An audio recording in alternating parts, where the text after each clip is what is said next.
และผู้ที่31สอนสันไซผู้ทองแขวงสวรรณเขต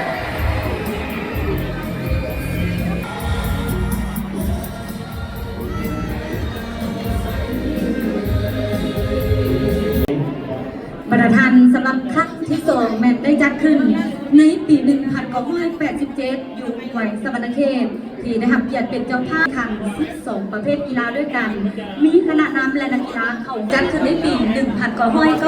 1994 โดยแมนแขวงจำปาสักได้รับเกียรติเป็นเจ้าภาพแข่งขันทั้งหมด 14 ประเภทกีฬา มีคณะนำและนักกีฬาเข้าร่วมทั้งหมด 1,600 คนจาก9เขตสำหรับครั้งที่5เมนปี 1997 แขวงหลวงพระบางได้รับเกียรติเป็นเจ้าภาพแข่งขันทั้งหมด 14 ประเภทกีฬา ในนี้ก็มีทั้งประเภทกีฬาที่หลากหลายประเภท และในนี้ก็มีทั้งคณะนำและนักกีฬาเข้าร่วมทั้งหมด 1,668 คนจาก 10 เขตครั้งที่6แมนจัดขึ้นในปี 2000 ที่นครหลวงเวียงจันทร์มีสเก็ตเป็นเจ้าภาพโดยได้มีการแข่งขันทั้งหมด22ประเภทกีฬา มีคณะนำและนักกีฬาเข้าร่วม 4,200 กว่าคนจาก 18 แขวงและ 16 กระทรวง และต่อมาประธานที่มีเกียรติในครั้งที่7แมนจัดขึ้นในปี 2005 แขวงสวรรณเขตได้รับเกียรติเป็นเจ้าภาพแข่งขันทั้งหมด22ประเภทกีฬา ในนี้มีคณะนำและนักกีฬาเข้าร่วมทั้งหมด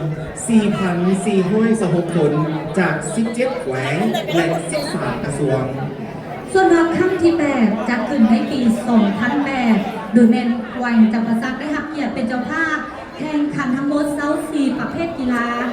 มีคณะนำและนักกีฬาเข้าร่วมเกือบ 7,000 คนจาก17แขวง 10 กระทรวงและ 2 องค์การเทียบเท่า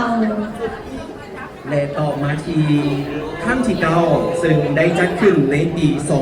2011 แขวงหลวงพระบางได้รับเกียรติเป็นเจ้าภาพแข่งขันทั้งหมด25ประเภทกีฬา มีคณะนำและนักกีฬาทั้งหมดที่เข้าร่วม 1,047 คนจาก 17 แขวงและ 3 กระทรวง ในครั้งที่10นั้นแมนได้จัดขึ้นในปี 2014 โดยเป็นแขวงอุดมไซรับเกียรติเป็นเจ้าภาพจัดขึ้นได้มีการแข่งขันกีฬาทั้งหมด25ประเภทด้วยกัน มีคณะนำและนักกีฬาเข้าร่วม 9,200 กว่าคนจาก 18 แขวงและ 19 กระทรวง ประธานและข้างล่าสุดประธานคงจะจงจำได้นอทีได้จัดขึ้นในปี 2022 แขวงเสียงขวางได้รับเกียรติเป็นเจ้าภาพแข่งขันทั้งหมด25ประเภทกีฬา มีคณะนำและนักกีฬาเข้าร่วมทั้งหมด 3,093 คนจาก 17 แขวง 1 นครหลวงและ 4 กระทรวง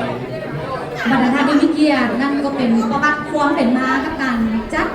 งานแข่งขันมหกรรมกีฬาแห่งชาติแต่ละครั้งตั้งแต่ครั้งที่1โคตรครั้งที่11ครั้งล่าสุดก็คือวันสิงห์หลวงได้รับเกียรติเป็นเจ้าภาพและมาฮอดครั้งนี้ในมื้อนี้กับพิธีเปิดอย่างเป็นทางการกับครั้งที่12ที่นครหลวงเวียงจันทร์รับเกียรติเป็นเจ้าภาพขอเสียงตบมือดังๆเพื่อเป็นการส่งเสริมและต้อนรับงานมหกรรมกีฬาแห่งชาติครั้งที่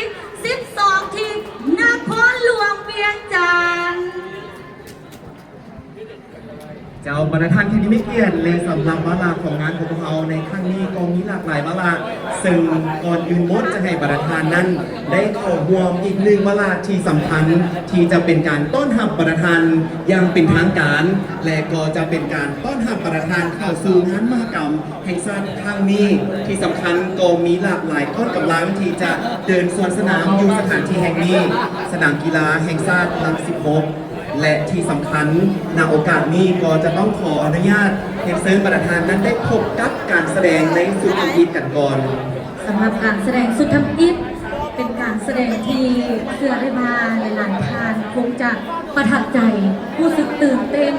มาห่วงให้กำลังใจสำหรับการแสดงของคณะนักแสดงทำอิฐก่อนที่จะก้าวเข้าสู่การเปิดพิธีดังเป็นทางการงามซึ่งประกอบมีทั้งสีแดงสีฟ้าสีขาวสีเขียวซึ่งจะเลี้ยงเป็นแถวลงมาสู่สนามเพื่อเป็นการเฉลิมฉลองงานมหกรรมกีฬาแห่งชาติในครั้งนี้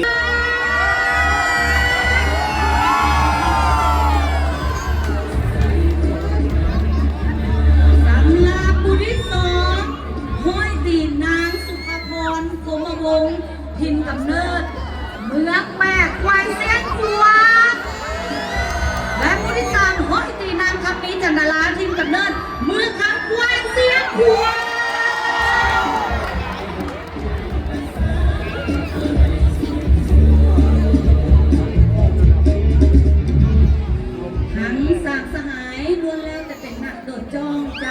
แขวงเสียงกวางดินแดนวีรสนในตอนนี้ล้อท่าที่จะต้อนรับ ฐานที่สี่ห้อยตีนนางคำแพงขันติสุขหินกำเนิด เมืองสำเหนือควายหัวพัน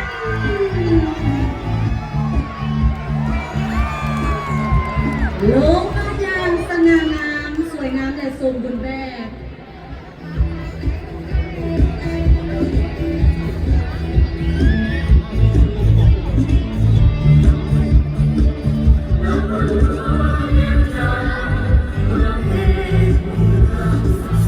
สำหรับทางที่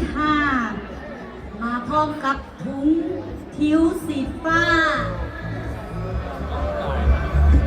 สิบเอกนางคอนแก้ว วิไลกรทินกำเนิด เมืองน้ำบากตอนนี้พวงบินเวิร์นอยู่ทางเวหาพร้อมที่จะลงสู่สนาม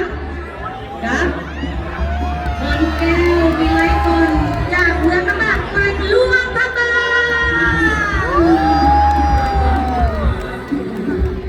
บรรณาธิการคดีไม่เกียรติและนั่นก็เป็นห้องที่2ซึ่งประกอบมี5สหายนางขอเสียงตบมือดังๆต้อนรับและก็เป็นกำลังใจให้กับนางกดจ้องเพ่นยิงด้วยโอเค ส่วนว่าคำที่4จัดขึ้นในปี